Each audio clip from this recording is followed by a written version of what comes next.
Welcome to What About 505.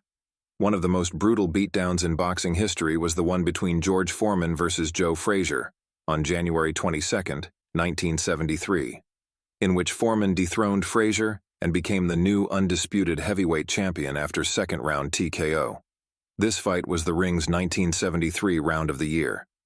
Foreman, in the road that led him to this fight, had racked up 37 victories in 3 years, most of which were early knockouts. Both fighters were undefeated at the time. George Foreman was the number 1 ranked heavyweight. The place? The National Stadium in Kingston, Jamaica. You ever scared of anybody in the ring? Now be honest. Ali, I mean... It's strange. I wasn't afraid of Muhammad. I lost the title to Muhammad, but I remember Joe Frazier. He was the toughest guy I'd ever seen. Yeah. Smoking Joe Frazier. My mother watched him fight on television, and he hit a guy so hard the guy turned his back. And I kept thinking, I want to be champ of the world, but I sure hope Joe Frazier died. Yeah.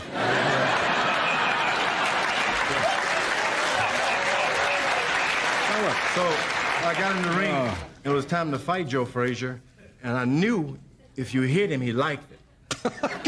Some people are like that, I and guess. If you miss him, he'd get upset, and I'm thinking, what am I going to do? But I had this habit of staring guys down. I look them in the eye to psych them out. And this time, if they dropped their head, I knew I had an advantage, but I was hoping Joe Frazier wouldn't drop his head because my knees were shaking. Yeah. I didn't want him to see my knees eye shake. contact is important with fighters, right? I thought so. But then I was at that time, I wish I hadn't even started that. In the first round, Foreman scored 3 knockdowns on Frazier. In ABC's television rebroadcast, Howard Cosell made the legendary exclamation, "Down goes Frazier. Down goes Frazier. Down goes Frazier." Less than 2 minutes into the fight, boxing fans recognized not only Foreman's skills to score the 6 knockdowns against Frazier in that fight, but Frazier's determination to get up in each one.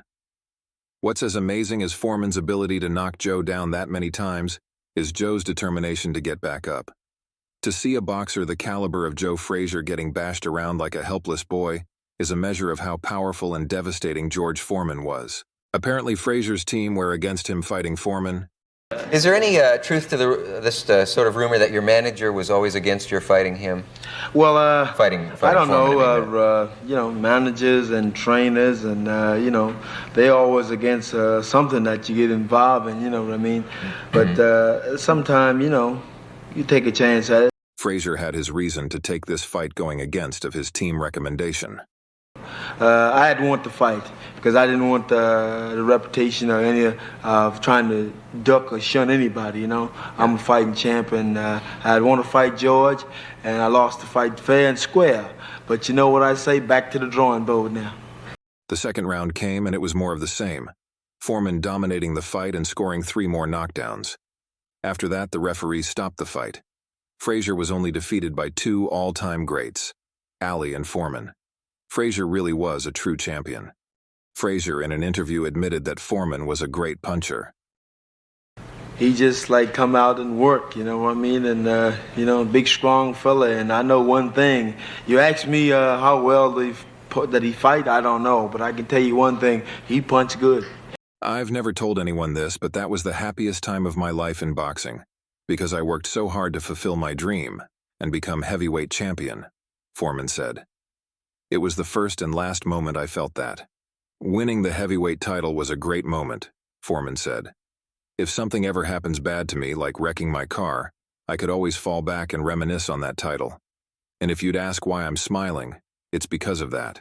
We hope you enjoy this one. Don't forget to comment, like, and subscribe. Thanks for watching.